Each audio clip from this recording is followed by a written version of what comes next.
I'm going to tell you this, I don't know why, but for those of you who speak English, you might share it with this bloke if you know it. There was some fellow, he may well be very well-meaning, very lovely chap. His name's Pascal, something or other, and he wanted to come on stage and make a speech this evening about Duma, about East Ghouta, about what he believes was a chemical attack on the people of Duma by Bashar Assad. Hang on a minute, let me finish. And he is one voice. I personally think he's entirely wrong. I believe the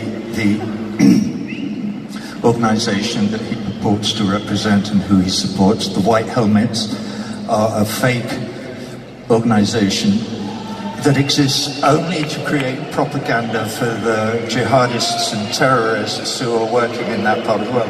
That's my belief, so we have opposing beliefs. But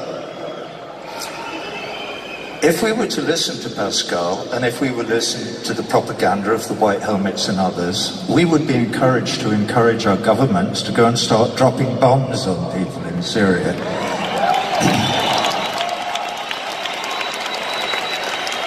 This would be a mistake of monumental proportions in terms of us as human beings. What we should do is be persuading our governments not to go and drop bombs on people, and certainly not until we have done all the research that is necessary so that we have a clear idea of what is really going on. Because we live in a world where propaganda seems to be more important than the reality of what's really going on in places.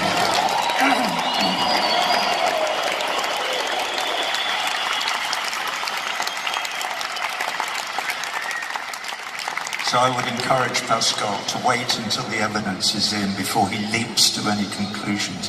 And I would also encourage Pascal to join me and all of you in this room. We on stage here, we feel the love that is in this room, here in Barcelona tonight.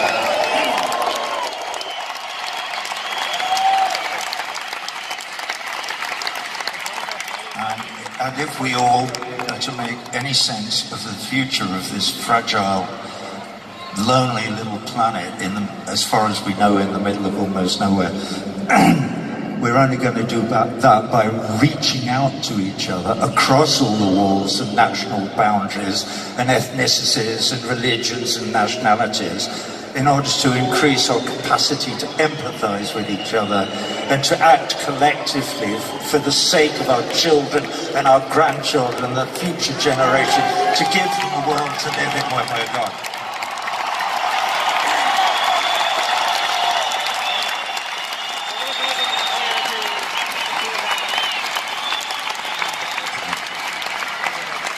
So there, Pascal, I bear you no ill will, but wake up and smell the fucking roses.